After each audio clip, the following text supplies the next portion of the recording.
News first channel ಹಾಗೂ ಡಿಜಿಟಲ್ನಲ್ಲಿ ಜಾಹೀರಾತು ನೀಡಲು ಈ ನಂಬರ್ಗೆ ಸಂಪರ್ಕಿಸಿ. ಧರ್ಮಸ್ಥಳಕ್ಕೆ ಜೆಡಿಎಸ್ ಪಾದಯಾತ್ರೆ ಹಮ್ಮಿಕೊಂಡಿದ್ದಾವೆ.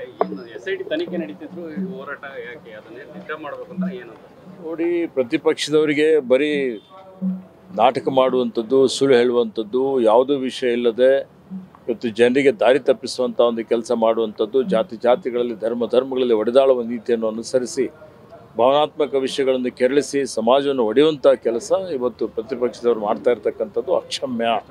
ಅದನ್ನು ಖಂಡಿಸ್ತೇನೆ. ಮತ್ತು ಇವತ್ತು ಅವ್ರಿಗೆ ಏನಾದರೂ ಇದ್ದರೆ ಪ್ರತಿಪಕ್ಷದಲ್ಲಿದ್ದುಕೊಂಡು ಸರ್ಕಾರಕ್ಕೆ ಸಲಹೆ ಕೊಡಲಿ.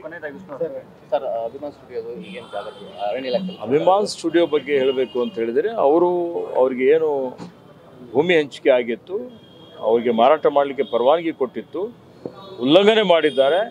ಉಲ್ಲಂಘನೆ ಮಾಡಿ ವೈಯಕ್ತಿಕವಾಗಿ ಹಣ ಉಪಯೋಗ ಮಾಡಿಕೊಂಡಿದ್ದಾರೆ. ಹೀಗಾಗಿ ಅದು ಯಾವುದೇ ರೀತಿಯಲ್ಲಿ ಸ್ಟುಡಿಯೋ ಅಭಿವೃದ್ಧಿ ಮಾಡಿಲ್ಲ. ಅದಕ್ಕಾಗಿ ಆ ಜಮೀನು ಕಂದಾಯ ಇಲಾಖೆಯವರು ವಾಪಸ್ ತೆಗೆದುಕೊಂಡು ಸರ್ವೋಚ್ಚ ನ್ಯಾಯಾಲಯದ ತೀರ್ಪಿನಂತೆ ನಮಗೆ ಅರಣ್ಯ ಇಲಾಖೆಗೆ ವಾಪಸ್ ಕೊಡಬೇಕು ಅಂತೇಳಿ ವಿನಂತಿಯನ್ನು ಮಾಡಿದ್ದೇವೆ. ನ್ಯೂಸ್ ಫಸ್ಟ್ ನಿರ್ಭೀತಿಯಿಂದ ನಿಮ್ಮ ಪರವಾಗಿ.